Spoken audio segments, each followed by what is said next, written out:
No one ever in the history of the United States entered the White House with such credibility of the American people like Barack Obama. He was the embodiment of hope, a symbol of changes that we all were waiting for and that were fated never to happen. Corruption and incompetence instead of hope and change. A group of light-fingered friends and relatives instead of a dream team. Shame instead of glory. War instead of peace. Despair instead of perspective. The Black House instead of the white. The Black House. The Obama White House is the most corrupt administration in history. Michael Savage, journalist. Chapter 1. Origins. Chicago is a legendary city, the capital of the USA corruption. Namely here, Barack Obama and his wife went to the school life and stepped into a narrow elite group of city and state. Interests of friends and former employers have always been set above the interests of the American people for the presidential couple. Power serves for enrichment. One might say that it is the main rule of their corrupt clan. They were keeping it, and the clan led them to the White House. Back when the Obamas were hardly the most prominent members of the group, the doctors, lawyers, and businessmen from Chicago became not just one another's friends, but also one another's supporters, forming a network that eventually helped the politician among them on his way to a Senate seat and then the presidency. The New York Times. Let's take a closer look at the members of that mafia clan. Each of them has contributed to the fact that Barack Obama became president. Valerie Jarrett. In the early 90s, she was deputy chief of staff for the legendary mayor of Chicago, Richard Daley. We will return to him. It is plausible to call Valerie the godmother of the Obama couple. It was she to bring them into the big game. Due to her patronage, Michelle started to work in the administration of Chicago, and an aspiring lawyer, Barack, began to help the big bosses to cover their manipulations. In 1991 to 93, Jarrett served as commissioner of the Department of Planning and Development, but she was forced to leave this post because of suspicions of corruption. Soon she headed the Habitat Company and received from the city a contract to reconstruct the residential complex Grove Park Plaza. Naturally, a great part of the allocated money went into the Jarrett's pocket and her high patrons. The proof of that was that just in a few years, the reconstructed property was declared decrepit and unfit for human habitation. The whole area turned godforsaken. Thousands of people became hostages of that corruption scheme, and Jarrett got the nickname Slumlord. It wasn't the only project of Valerie Jarrett. Thousands of apartments built on state subsidies across the state, including in the future district of Obama, later became unsuitable for life, but brought significant profits to the treasury of the clan. Damn those people, the main thing is that we feel good, like they are telling us. However, the main construction deeds of the godmother are still ahead. Richard Daley. Richard Daley was a mayor of Chicago for long 22 years, 1 year longer than his father, a native of the famous Chicago mob, first half of the last century. It was Daley Jr. who engaged Michelle Obama under the patronage of Valerie Jarrett. If Chicago is the capital of corruption, then Richard Daley is its godfather. He heads that mafia clan that Barack Obama has been and remains a part. It is notable that the ability to work with the dark-skinned voters made Richard Daley unattainable to contenders for the post of mayor, despite all his misfortunes. It was then that he picked up keys that subsequently turned out to fit the door of the White House. When he first came into office, Daley reached out to key black ministers and let them know they could come straight to City Hall if they needed anything. It was a gesture of reconciliation and a brilliant way to undercut independent black aldermen. Chicago Reader. A whole book can be written about criminal acts of Daley as a mayor, but the fact that Chicago takes pride of first place in the ranking of corruption in the United States, prepared by the University of Illinois, is enough. The rating includes an analysis of various indicators for a 26-year period, 22 years of which the mayor was Richard Daley. Naturally, everything that was going on in the city had direct bearing on him. At least 79 current or former Illinois, Chicago, or Cook County elected officials had been found guilty of a crime by judges, juries, or their own pleas since 1972. The paper provided this tally of the tarnished 3 governors, 2 other state officials, 15 state legislators, 2 congressmen, 1 mayor, 3 other city officials, 27 aldermen, 19 Cook County judges, and 7 other Cook County officials. NBC News. The daily corruption clan traditions descend from father to son. Now, already the 3rd generation is involved in corruption. In 2007, the son of Richard Patrick Daley hid the fact that he was a co-founder of a company that who would have thought was receiving contracts for landscaping from the Chicago City Hall. Of course, the mayor began to deny everything. Mayor Daley said Tuesday that he loves his son, but acknowledged that Patrick Daley was guilty of a lapse in judgment when he participated in a city contract. The Chicago Tribune. Interests of his family and corruption clan extend very far. Penny Pritzker. Penny Pritzker is a representative of a very rich and influential family, one of the co-founders of Hyatt Hotels, Forbes lists billionaire, and a longtime friend of the mayor Richard Daley. In the 90s, Penny Pritzker became a joint owner of the Superior Bank of Chicago, that in the result of her actions went bankrupt in 2001. U.S. taxpayers lost nearly $500 million, Superior's depositors lost millions, and poor folk in Senator Obama's Southside District lost their homes. Daily costs. In 2008 and in 2012, Penny Pritzker, along with Valerie Jarrett, led the fundraising for the election campaigns of Barack Obama in Illinois, and gratitude from the president was not long in coming, but we'll talk about it later. Martin Nesbitt. Martin Nesbitt is a close friend of the presidential couple. His wife is a godmother of the Obama daughters, and Barack is a godfather of his son. In 1998, Martin Nesbitt founded a company that, thanks to the mayor of Chicago Richard Daley and co-investor Penny Pritzker, got the contract to organize parking facilities in urban areas and near the international airport. The overrun of the terminal arrangement amounted $48 million. Mayor Richard M. Daley was explaining away $48 million in overruns for renovation of a terminal at O'Hare International Airport when a regular at his daily news conferences asked if the mayor would be reciting a similar refrain 5 or 10 years hence for busting the budget in his $15 billion expansion of the airport. New York Times. However, dozens of millions dollars overruns didn't confuse anyone. Apparently, the way Martin was doing business pleased his patrons, and in 2003, Nesbitt was appointed to the Chicago Housing Authority. In 2004 and 2008, Nesbitt was the treasurer of the Senate and Obama's presidential campaign. Indeed, who else could be entrusted to such a scrupulous business if not to a close friend and a faithful member of the clan? Rahm Emanuel. Rahm Emanuel is a political heavyweight, a prominent lobbyist and a representative of the Democrats. In the 90s, he was one of the main senior advisors to the President Bill Clinton and a close friend of his family. He became closely acquainted with Barack Obama in Washington. In the early 2000s, during the presidency of George Walker Bush, Emanuel was elected to Congress from Illinois, whereas Barack Obama began to represent the state in the Senate in 2004. They had no chance to avoid this acquaintance, the more that Emanuel was an old friend of the notorious Chicago mayor Richard Daley. This friendship was stronger than his friendship with the Clinton's clan, which we will explain later. When Obama decided to run for president, Rahm stood before a difficult choice. Being a friend of the Clinton family, he had promised to perform as a Hillary fundraiser, but eventually he decided to help Barack. Apparently, the Chicago clan found very strong cases that led him to break the promise. He even had to hide under the table and not to answer the phone.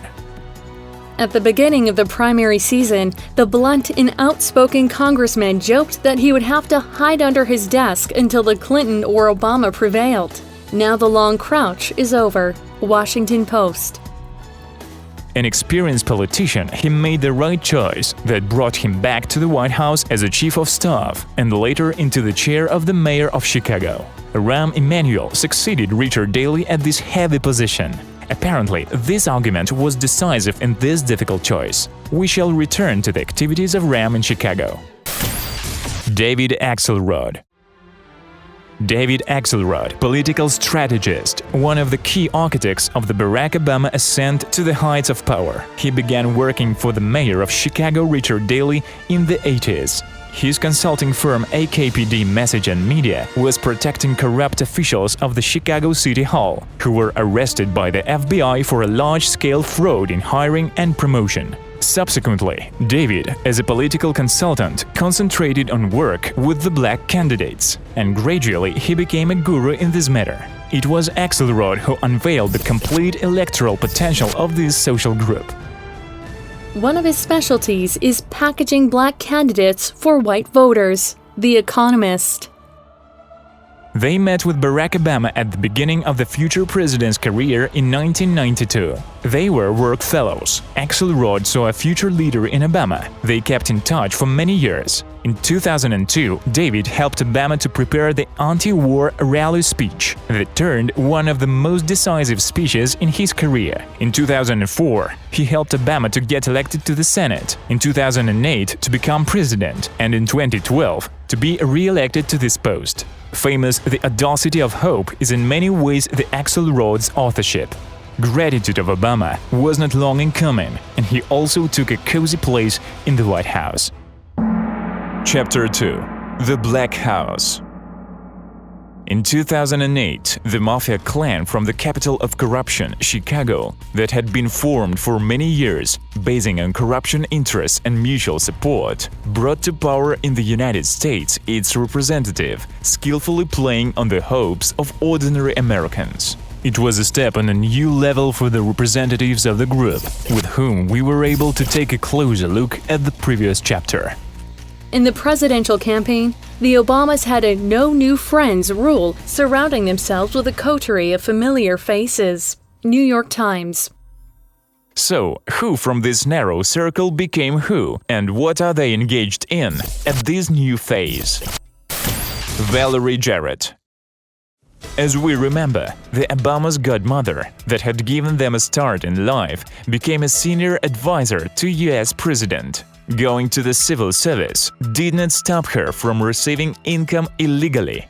She continued to receive compensation from the Habitat Company and remained a member of the board of directors of the Chicago building firm USG Corporation, successfully selling her political connections to players of the commercial real estate sector of Illinois, Navigant Consulting Incorporated, USG Corporation, a Reef American REIT.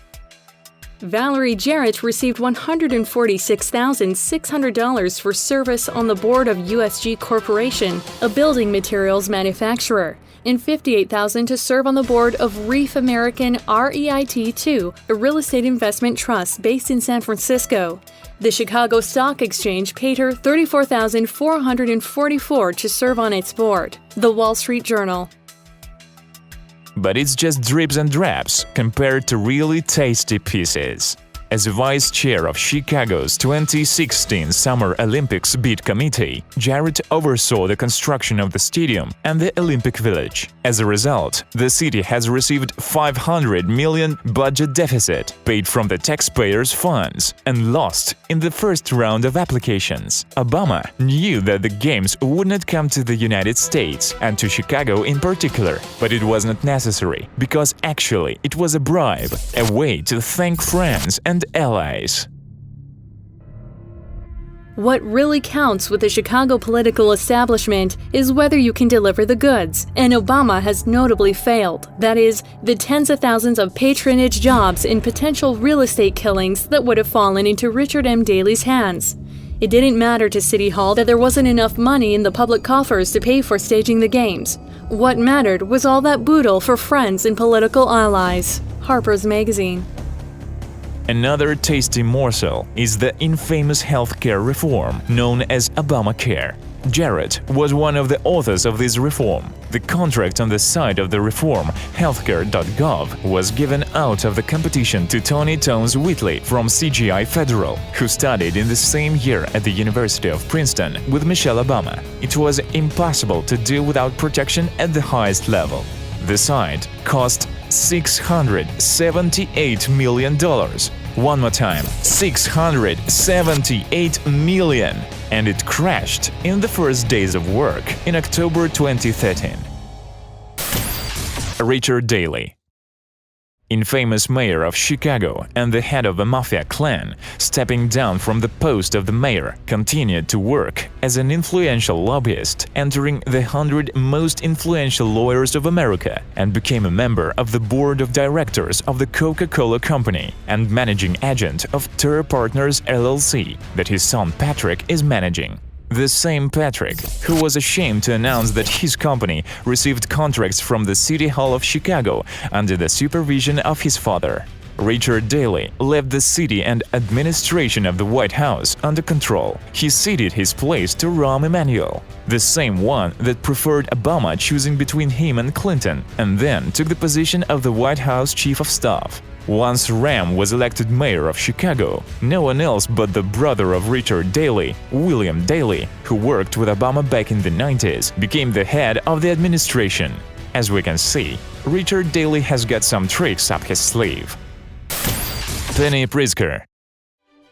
In 2013, Penny Pritzker, who fundraised the campaign of Barack Obama with her friend Valerie Jarrett, and who is famous for the bankruptcy of Superior Bank of Chicago that actually ravaged thousands of families, was appointed Secretary of Commerce.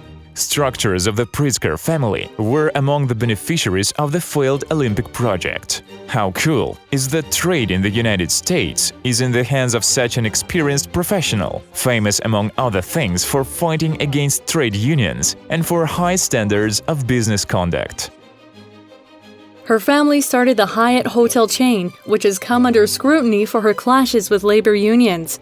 The AFL-CIO says Hyatt has exhibited a broad pattern of labor abuses, including aggressive outsourcing, low wages, and the mistreatment of housekeepers. DemocracyNow.org.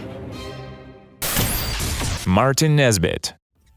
Martin Nesbitt, a close friend of the Obama couple, who was on the board of the Chicago Housing Authority, known for unthinkably overvalued costs of work due to his desire to earn, and who also was included to the Olympic Committee, became the chairman of the Foundation on the Heritage of Barack Obama, and within a year he was able to attract to the fund over $500 million. What an irony! This man definitely has something to bring to the fund, and there will still remain something for a comfortable old age. Rahm Emanuel. Rahm Emanuel, as we have already said, became White House Chief of Staff. Later, he was elected the mayor of Chicago, succeeding Richard Daley. At the new post, Rahm let himself go and continued working in the best traditions of Chicago's Klan. He generously rewarded those who helped him get elected. According to estimation of The Economist, he sent more than $90 million to public funds in the form of various contracts for friendly business structures. Rahm Emanuel initiated a pension reform which led to urban pensions reduction, property tax increase, and higher contributions of urban employees. This was done in the interests of leaders of investment companies that manage pension funds of Chicago and that transferred more than $600,000 in the form of contributions to the electoral campaign of Emanuel, which was prohibited by law, and he perfectly knew about it. But who might be confused if benefits of his leadership promised millions? At the same time, Emanuel's lubricant fund, designed to bribe influential persons of different companies and to settle accounts with sponsors, exceeded the figure of $500 million. Now, it is clear why Rahm easily exchanged senior position in the White House for the mayor's chair. Nothing personal, it's just business. David Axelrod. David Axelrod, one of the main architects of Barack Obama's victory, was appointed in 2009 as senior advisor to the president. Since he came to the White House, he has continued to act as if he remained in Chicago. Mr. Axelrod moved to the White House in 2009 and agreed to have AKPD buy him out for $2 million, but AKPD chose to pay Mr. Axelrod in annual installments even as he worked in the West Wing. This agreement somehow passed muster with the Office of Government Ethics, though the situation at the very least should have walled off AKPD from working on White House priorities. The Wall Street Journal. Meanwhile, the White House hired a company of Axelrod to run the ads promoting the medical reform, which we discussed above, and no one saw there a conflict of interests. The sum of the contract was $12 million. A basic rule of White House ethics is to avoid even the appearance of self-dealing or nepotism. Until the White House explains all this, voters can fairly conclude that the president's political team took their Chicago brand of ethics into the White House. The Wall Street Journal. In 2013, Axelrod became director of the Institute of Politics at the University of Chicago and became one of the assistants of Nesbitt in case for $500 million creation of the Obama Heritage Foundation. As we see, Axelrod also took care of his comfortable old age. And what about Barack Obama himself? Whether there were only close friends who received generous rewards for their support? Of course not. Here are some well-known stories.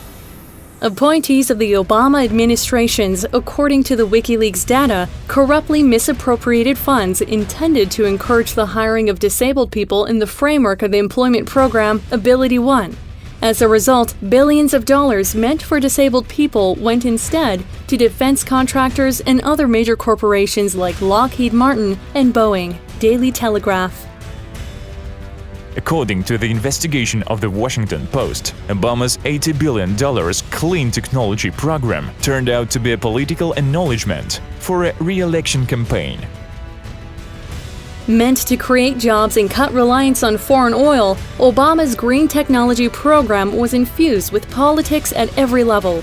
The administration, which excluded lobbyists from policymaking positions, gave easy access to venture capitalists with stakes in some of the companies backed by the administration. Many of the investors had given to Obama's 2008 campaign. Some took jobs in the administration and helped manage the clean energy program. Washington Post. According to the data of the Forbes magazine, major pharmaceutical companies will reap between $10 billion to $35 billion in several years due to Obamacare medical reform. Some of them also were donors of Obama during his campaign for the president. Barack Obama fundraiser in the elections, Azita Raji, who raised $3,150,000, was appointed ambassador to Switzerland. Jane Stetson raised $2,430,000 and received the post of ambassador to France. Timothy Brose raised more than $500,000 and got the post of ambassador to the Netherlands. Posts of ambassadors to Hungary, Norway, Belgium and Japan also were taken by Obama's donors. As we can see, President Obama has generously rewarded those who supported him all these years throughout his presidency and remained loyal to the clan that had led him to the head of the United States. Obviously, this is just the tip of the iceberg, but it causes a feeling of righteous anger because of all this is paid from the funds of ordinary Americans who once had the imprudence to believe the audacity of hope that in practice turned into a dream of endless enrichment of a small group of people due to their position in power. Chapter 3. The Future, or a few words about Hillary. For many years, Hillary Clinton has been a faithful companion of Barack Obama. Today, she claims to take his place in the White House. One can associate her with hopes for the better, but something tells us that it is unlikely to happen. We would like to give you a few facts about how the representative of another clan, the Clintons, is doing her business. Of course, this is only a small part of that could be said about her, but relying on these facts, one can make far-reaching conclusions about how the US presidential contender doesn't hesitate to use her positions to achieve mercantile goals of her family. The family foundation is closely related to Hillary Clinton. It accumulates funds in exchange for preferential treatment from the side of the State Department.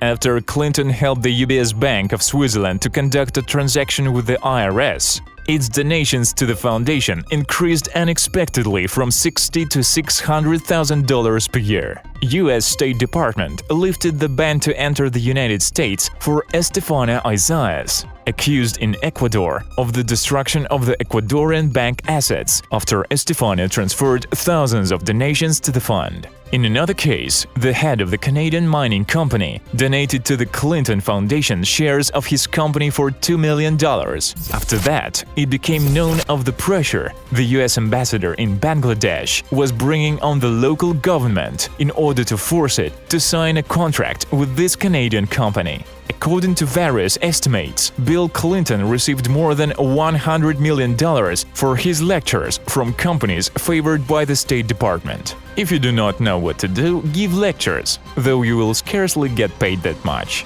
Only a small part of the donations collected by the Clinton Foundation really goes to charity. Up to 90% is spent on salaries, travel expenses, and Hillary Clinton electoral campaign fundraising. Even foundation reports contradict official statements of the Clintons that the most money is spent on charity. In result of these abuses, in 2001, the fund counted 144.3 million, and in 2013, there were already $2 billion.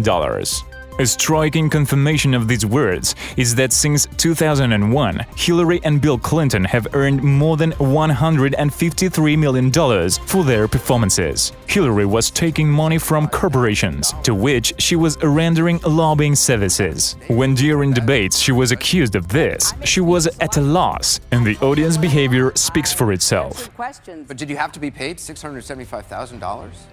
Well, I don't know. That's what they offered. A number of industrial companies, from Kraft Food and Pepsi to the company of the major sponsor of the fund, owned by the Ukrainian oligarch Viktor Pinchuk, Interpipe Group, got almost 10,000 licenses for deals with blacklisted countries sponsoring terrorism through the mediation of the Treasury official Adam Zubin and personally Hillary Clinton. Most licenses were approved in accordance with the law on humanitarian assistance, which suddenly began to include cigarettes, chewing gum, hot sauce, and other popular products. Practically non-existent before the law passed, American export has amounted to more than $1.7 billion. One can mention such facts infinitely. Well, that is the president to lead our country in the near future, or not. Maybe it's time to put an end to it. Every time we see and hear loud statements which we hold, we must remember that behind them there is no intention to make lives of American people better, but personal interests of those who cannot give up the power, sacrifice ambitions, and finally leave us alone. The White House, a symbol of our great country, should remain white in all senses of the word. God bless us. We thank the journalists whose responsible and professional work has made possible the emergence of the film. America is proud of you.